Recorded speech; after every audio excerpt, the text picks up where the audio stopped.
Hello, I'm Fast Lawyer. Today we're going to review Deadpool VR, a MetaQuest 3 3S exclusive, released November 18th, 2025 by developer Twisted Pixel Games. It normally retails for $49.99. I did buy this game. I did enjoy playing Deadpool VR. It is a good game. It's very funny as well, and I'm sure you will enjoy the humor if you are a Deadpool fan, or even a Neil Patrick Harris fan, as he does a great job voicing Deadpool. And there is a lot of variety in the gameplay, and the combat is frenetic and action-packed, but it also sometimes feels too repetitive, and the overarching story feels uninspired. So while Deadpool does a lot of things right, but it also does enough wrong to keep it from being a great game. So let's talk about Deadpool and what I liked and what I didn't like. First of all, I would describe Deadpool VR as a frenetic first-person shooter slash hack and slash action game that has a heavy narrative focus. The lowbrow comedy is a focal point of the game. This game has a lot of cinematic cutscenes, and even during combat there'll be a lot of dialogue.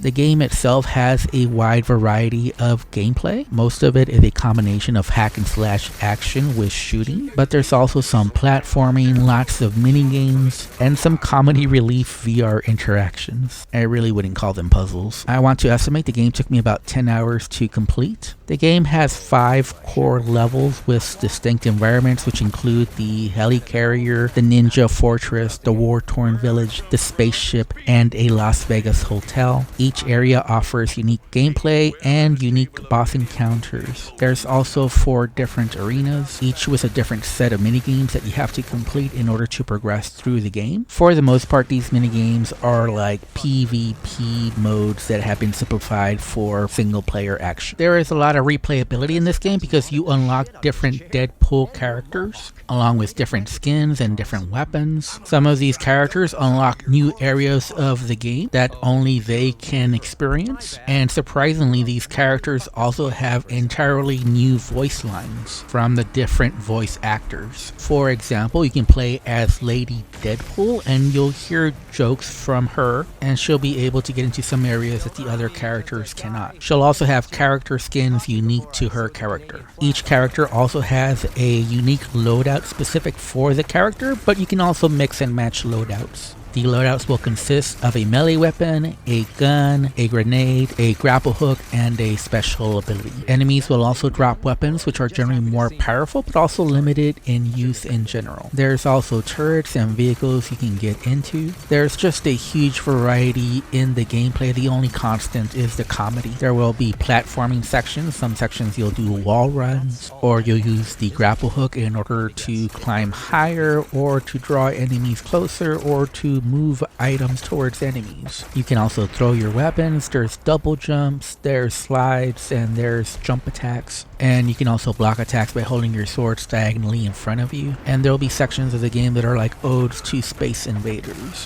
where the gameplay changes drastically, or you'll be in a tank vehicle blowing stuff up. And there's just so many characters, so many weapons, so many different ways to play, but the problem is that a lot of it's just very shallow. Enemies often feel like bullet sponges, where a high skill level is not rewarded. You can spam the same jump dive attack over and over, and it's usually the most efficient attack. So all the different variety in weapons and characters and enemies and play modes just end up not making that much of a difference. It doesn't help that the boss fights are really just QTE affairs, quick time events where you just follow the pose that's being asked of you. Because of this, the boss fights do end up feeling very linear. The arenas are a mixed bag. Some of the minigames are fun, but some of them do feel rather generic. On the default normal mode of this game, there just really isn't much challenge. On top of these problems, the physics don't feel all that good. Melee weapons feel weightless. It's pure arcade physics. You either hit an enemy in an area that's blocked, or they don't block it and it goes through. And guns have the exact same problem. The weapon handling is pure arcade, and headshots are not properly rewarded. There's just very little skill reward in this game.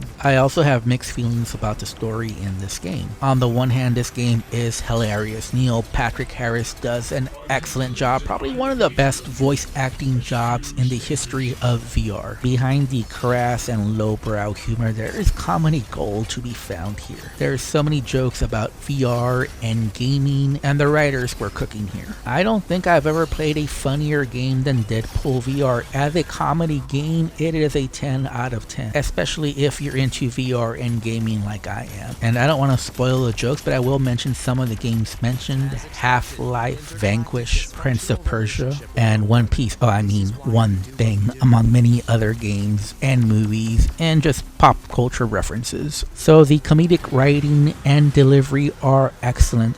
The voice cast is just amazing. There's probably not a better ensemble of voice actors for any other video game. I don't know how Meta pulled this off, but it might explain the recent layoffs and studio shutdowns, because the spending here was just off the rails. I initially thought the $50 price tag was too high, but it ends up that it was actually too low given the production values here.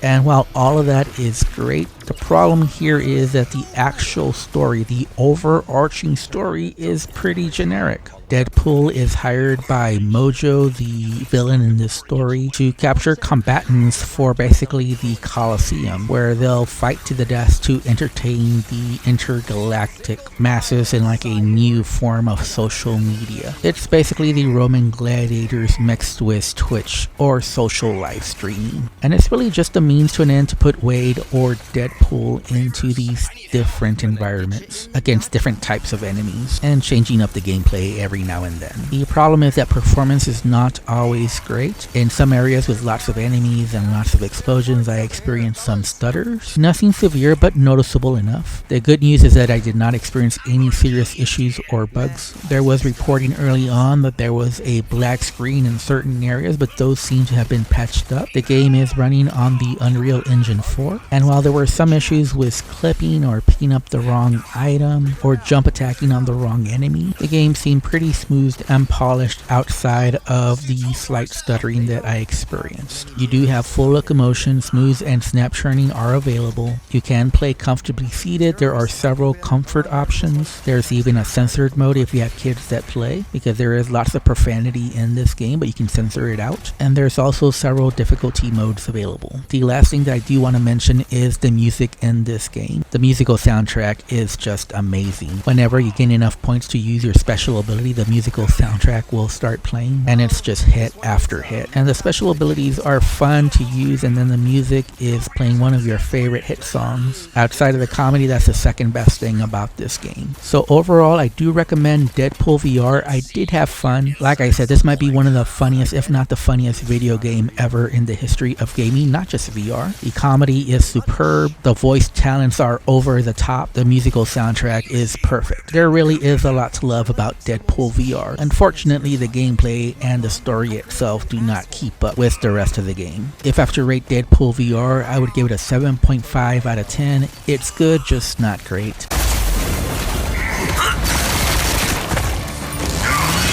Backup, I need backup. Backup, I need backup. Are you supposed to be scary? You look like something Sid built. Voice.